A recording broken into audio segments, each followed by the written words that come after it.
Hello everyone, मेरा नाम अभिषेक है और आज एक वीडियो देखेंगे जिसमें एक क्लिप है। वो एक्चुअली बहुत लंबी वीडियो नहीं है, जिसमें अभिजीत चावड़ा जी एक एक्सप्लेन कर रहे हैं कि कैसे 2040 तक चाइना ख़त्म हो जाएगा, जो कि सुनने में बहुत सरप्राइजिंग लग सकता है बट मेरे लिए इसलिए नहीं, क्योंकि एक जियो पॉलिटिकल एनालिस्ट है पीटर जेहान। उनको काफ़ी टाइम तक मैंने चाइना की पर्सपेक्टिव से फॉलो किया था, जो उनकी चाइना से रिलेटेड बातें थी, लेक्चर्स थे, उनको देखा। और वो काफ़ी पहले से एक्चुअली ये बात करते आ रहे हैं उनका। और जो मुझे लगता है जो उनके गुरु हैं जॉर्ज फ्रीडमैन, जिनका स्ट्रैटफोर नाम का एक इंस्टीट्यूशन है, जो कि एजेंसी है, जो कि जियो पॉलिटिक्स में और सिक्योरिटी वगैरह से रिलेटेड एक कंसल्टेंसी है।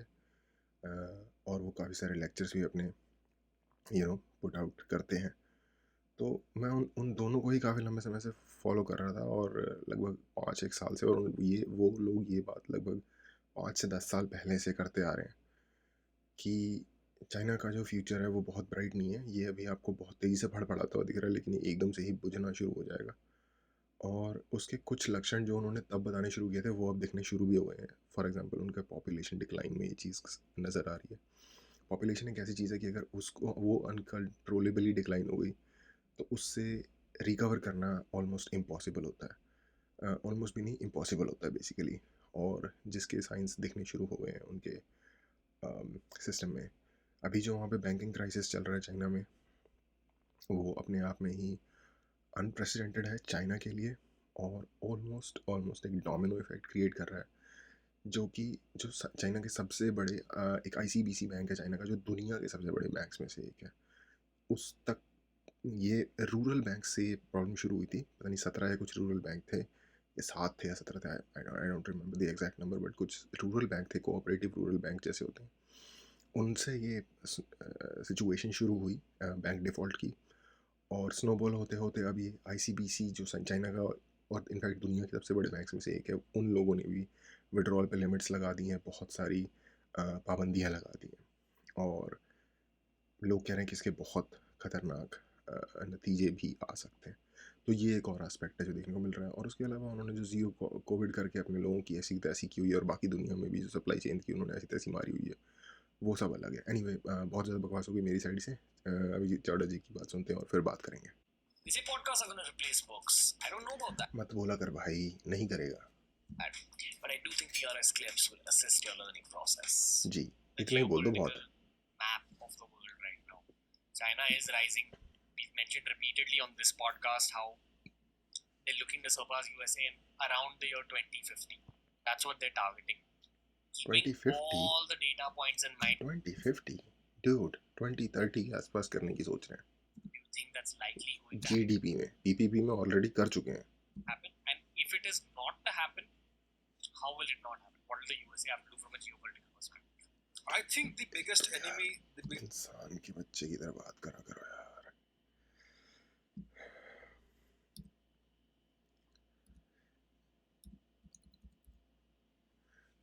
भाई, ये बंदा ना इन्फॉर्मेशन फैलाने की कोशिश कर रहा है, definitely.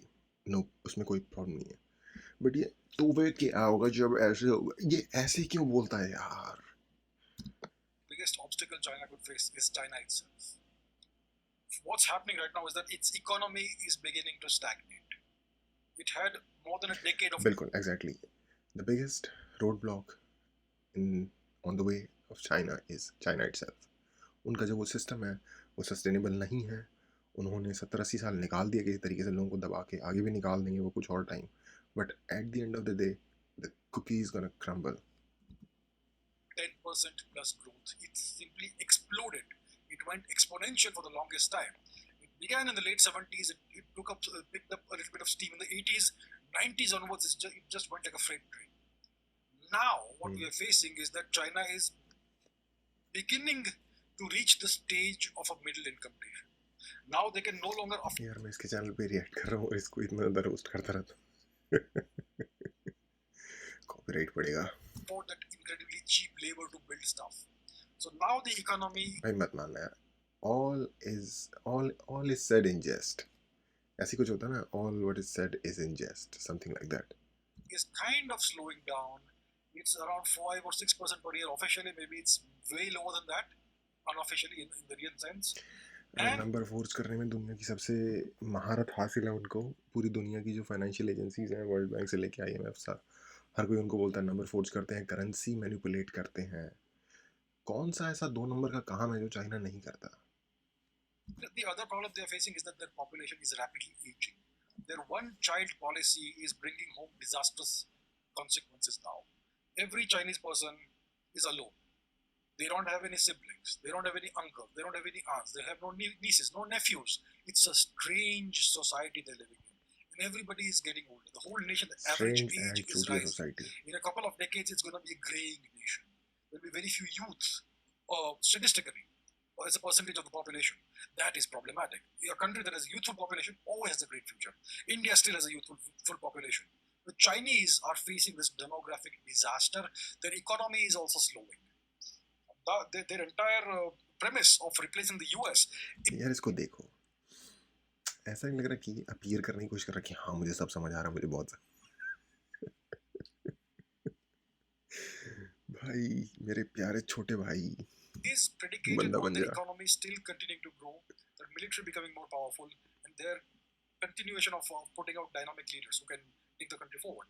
But if these problems continue to accumulate, the Chinese growth engine may stutter and stop and grind to a halt. It won't completely grind to a halt, but it will no longer be able to take them where they want to be by that time. So that may put the Chinese leadership under a great deal of pressure.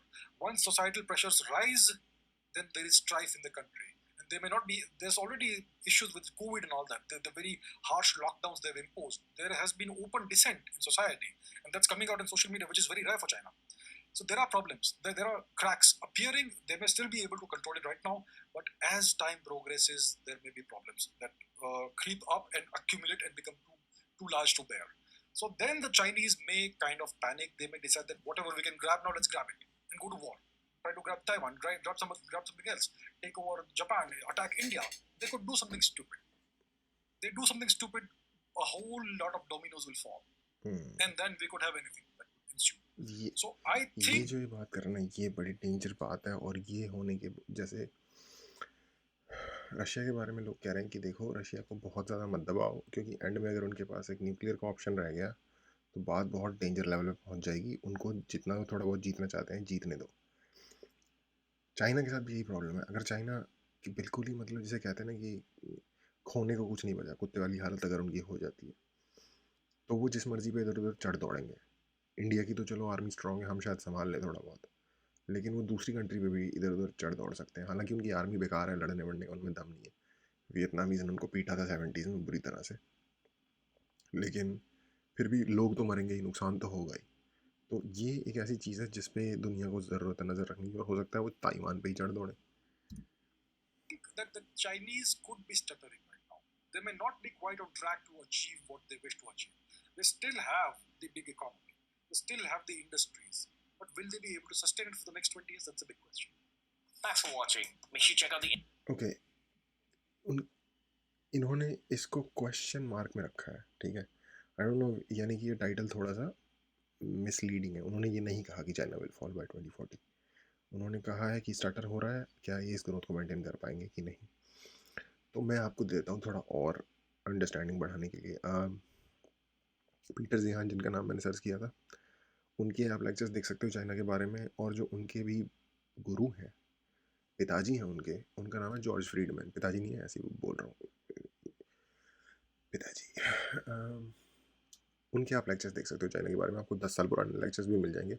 और exactly जैसा उन्होंने predict किया था बिल्कुल वैसा ही हो रहा है। जॉर्ज फ्रीडमैन का लेक्चर मैंने 2015 में देखा था शायद, जो कि उस वक्त से 3-4 साल पहले रिकॉर्ड हुआ था, यानी कि ऑलमोस्ट वो 10 साल पुराना लेक्चर है। और मुझे याद है कि उन्होंने 3 कंट्रीज़ के बारे में बोला था कि 3 कंट्रीज़ पे नज़र रखो, ये 3 कंट्री उभर के आएंगी फ्यूचर में और ये कुछ मसले क्रिएट कर सकती हैं। उसमें से एक कंट्री थी पोलैंड, एक कंट्री थी टर्की, और if I am not wrong तीसरी कंट्री उन्होंने बताई थी जापान। मैं भूल रहा हूँ तीसरी कंट्री से, बट एनीवे आप आज इस वक्त देख लो, पोलैंड मुझे लगता है बेस्ट स्ट्रेटेजिकली प्लेस्ड है और उनकी गवर्नमेंट में दिमाग है पूरे यूरोप में। अगर कुछ कंट्रीज़ हैं जो दिमाग से काम कर रही हैं, उसमें एक पोलैंड है। और फ्यूचर आपको उनका ब्राइट दिखेगा, इकोनॉमी उनकी ग्रो हो रही है।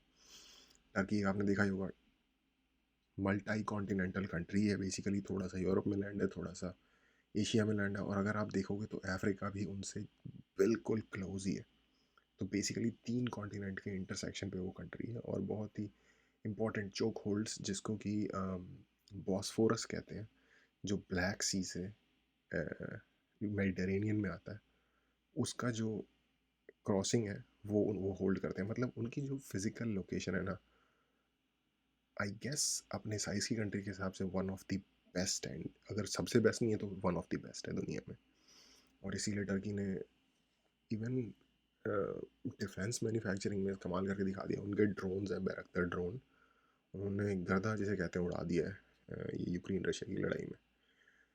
तो 10 साल पहले कौन सोच सकता था कि यार इन कंट्री का इनका तो कोई पता ही आता नहीं था उस टाइम पे। तो उनकी बात बिल्कुल आपको दिखेगा कि यार कुछ तो बंदे को अंडरस्टैंडिंग है, जो कि एग्जैक्टली वही बातें सच हो रही हैं जो कि वो बंदे ने उस टाइम में प्रेडिक्ट की थी। या यू नो लाइक, प्रेडिक्ट नहीं वर्ड है, अम, चलो प्रेडिक्ट यूज़ कर लेते हैं, अभी याद नहीं आ रहा अच्छा वर्ड। एनीवे, टाइटल थोड़ा मिसलीडिंग है ब्रदर। मुझे नहीं लगता कि इतने बड़े चैनल के लोग कभी हमारी बात सुनेंगे, अच्छा ये ना सुने सुनेंगे तो स्ट्राइक दे देंगे जैसी मैं बातें करता हूँ इनके बारे में। तो इसलिए अच्छी बात है अगर नहीं सुने, बट चैनल टाइटल मिसलीडिंग है, सॉरी टू से। आज के लिए इतना ही, थैंक यू।